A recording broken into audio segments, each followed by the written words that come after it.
दोस्तों, आज हम आपके लिए लेकर आए हैं अब तक की most awarded film everything everywhere all at once.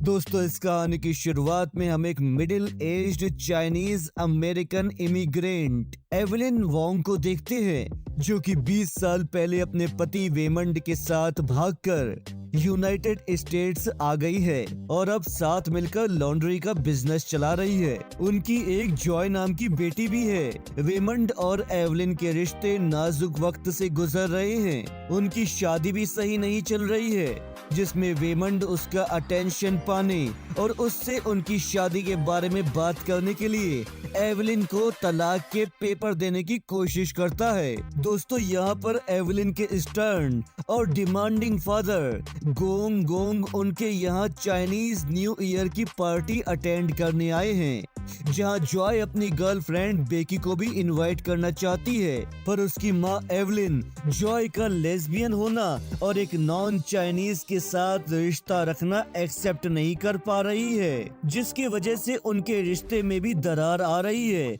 और जॉय अक्सर डिप्रेशन में ही रहती है। उनके लॉन्ड्री का बिजनेस आज इंटरनल रेवेन्यू सर्विस के लोग ऑडिट करने वाले हैं, इसीलिए वो लोग उनके ऑफिस डेरी ड्रे से मिलने आए हैं। पर अचानक यहाँ वेमंड की बॉडी पर जैसे किसी ने कंट्रोल कर लिया हो। वो एवलिन से कह रहा है कि वो अल्फा वेमंड है, जो कि अल्फा वर्स से आया है। वो कह रहा है कि सारे पैरेलल यूनिवर्स मौजूद हैं, क्योंकि हमारे हर डिसीजन और चॉइस जो हमने लिए हैं उनका एक यूनिवर्स है, पर उसके अलावा हमने जो चॉइस या डिसीजन नहीं लिए और ले सकते थे, उसका भी एक अल्टरनेटिव यूनिवर्स बन जाता है कि अगर हमने इस वक्त पर ये फैसला लिया है तो अभी हमारी जिंदगी ऐसी चल रही है, पर क्या होता है अगर ये फैसला नहीं लिया होता, तब लाइफ कैसी होती। वो उसे अल्फावर्स के बारे में बता रहा है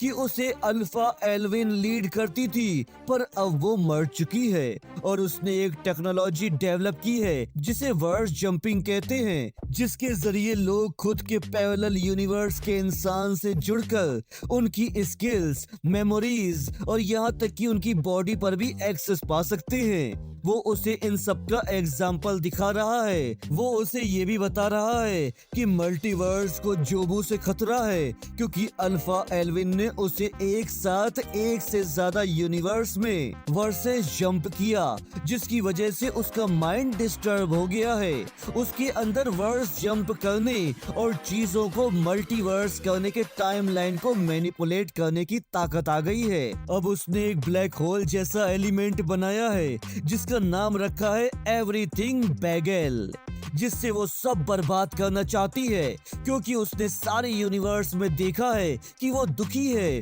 और उसकी माँ के साथ उसकी बॉन्डिंग भी अच्छी नहीं है। इसीलिए वो सारे यूनिवर्स के एवलिन की जान ले रही है, और इससे पहले कि वो तुम तक पहुँचे, तुम उसे रोकने के लिए तैयार हो जाओ। यहाँ वो उस तकनीक की मदद से एक दूसरे यूनिवर्स में जंप कर रही है, जहाँ उसकी एक और चॉइस का रिजल्ट देख रही है कि वो वेमंड के साथ नहीं भागी और वो अपने डैड के साथ रही, जिसकी वजह से आज वो एक सुपरस्टार और कुंग फू मास्टर बन गई है। वो उस यूनिवर्स की एवेलिन की शक्तियां इस्तेमाल कर रही है और इस यूनिवर्स में लोगों को मार रही है। उसे एक यूनिवर्स में वेमंड के साथ अपने तलाक के बारे में दिख रहा है। वो काफी देर तक उस यूनिवर्स से वापस अपने यूनिवर्स में अपने सेंस में नहीं आई, जिस वजह से अब तक पुलिस आकर उन्हें अरेस्ट कर चुकी है। जिस वजह से अल्फा वेमंड का मानना है कि मल्टीवर्स में जितनी भी एवलिन हैं,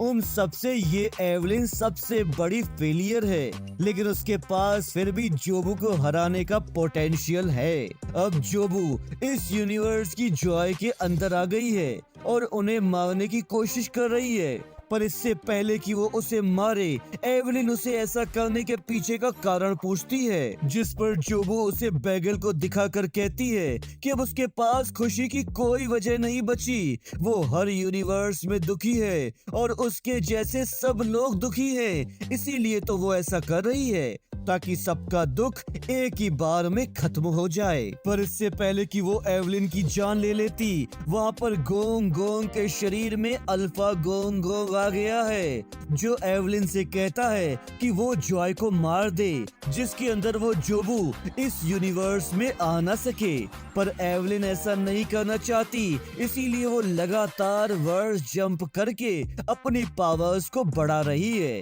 जिसमें वो कभी शेफ की, तो कभी कुंग फू मास्टर की, तो कभी हॉट डॉग फिंगर, जहां वो और डेरेड्रे कपल है, उस यूनिवर्स की पावर लेकर जोबू को फेस करना चाहती है। पर अल्फा गोंग का मानना है कि वो भी जोबू की तरह ही वर्स जंप से करप्ट हो चुकी है, इसीलिए वो अपने यूनिवर्स के सोल्जर को एवलिन के पीछे भेज रहे हैं, जिनसे कि वो लड़ भी रही है। साथियों, आगे हम देखते हैं कि इसी बीच जोबू को एवलिन की मदद करने वाले अल्फा यूनिवर्स के अल्फा वेमेंड की लोकेशन मिल गई है, इसीलिए वो उसकी जान ले रही है। फिर जोबू अब उसके सामने खड़ी है, लेकिन एवलिन लड़ने की जगह अचानक से ही बेहोश हो जाती है। यहाँ एवलिन लगातार अजीबोगरीब और अलग अलग तरह के वर्ड्स जंप कर रही है, जिसमें उसके साथ जोबू भी है, और एक जगह पर रुककर जोबू उसे बता रही है कि उसे लड़ाई नहीं करनी है, वो तो सिर्फ उस एवलिन को हर यूनिवर्स में ढूंढ रही है जो उसे समझे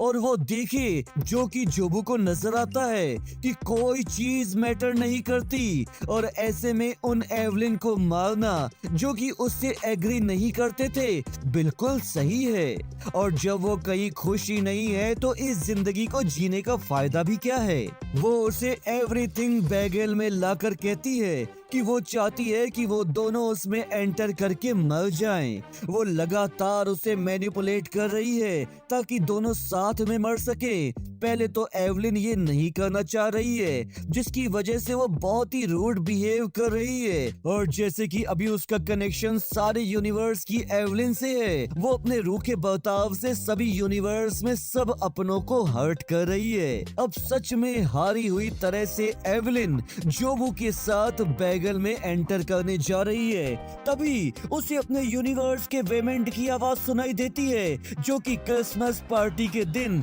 डेरेड्रे को एक मौके के लिए मना रहा है। और अभी IRS में सबको लड़ाई खत्म करने और जिंदगी कोई सेंस ना बनाए, तब भी एक दूसरे के लिए काइंड रहने के लिए कह रहा है। बैगल में एंट्री करने वाली एवलिन अब अचानक से वेमेंड की इंसानियत देखकर उसकी सलाह को फॉलो कर रही है, और अब अपने मल्टीवर्स पावर यूज करते हुए सारे यूनिवर्स में अपनों और उन लोगों को खुश कर रही है जो कि उसे मारने के लिए आए हैं। ऐसे करने की वजह से सारे यूनिवर्स का डैमेज और अल्फा गोंग गोंग और जोबू के फाइटर्स भी अब नॉर्मल हो गए हैं, और अब उसके होम यूनिवर्स में भी एवलिन और वेमंड फिर से मिल रहे हैं, और वो जॉय और बेकी का रिश्ता भी स्वीकार कर रही है, और जो आज तक गोंग गोंग से ये बात छुपाती थी उसे इस बारे में बता भी रही है, और साथ ही वेमंड के डेरेड्रे को टैक्स के लिए मनाने के बाद डेरेड्रे से बात कर रही है। दोस्तों, हम आगे देखते हैं कि जोबू बैगल में अकेले एंटर करने की सोच रही है, लेकिन उसने अल्फा यूनिवर्स और इस यूनिवर्स की टाइमलाइन मिला दी है, जिस वजह से इस यूनिवर्स में जॉय एवलिन से उसे हमेशा के लिए जाने के लिए कह रही है, और एवलिन उसे रोकने की कोशिश करते हुए कहती है कि माना कि ये चीजें सेंस नहीं बनाती, पर अगर वो पूरे मल्टीवर्स में कहीं भी हो सकती है,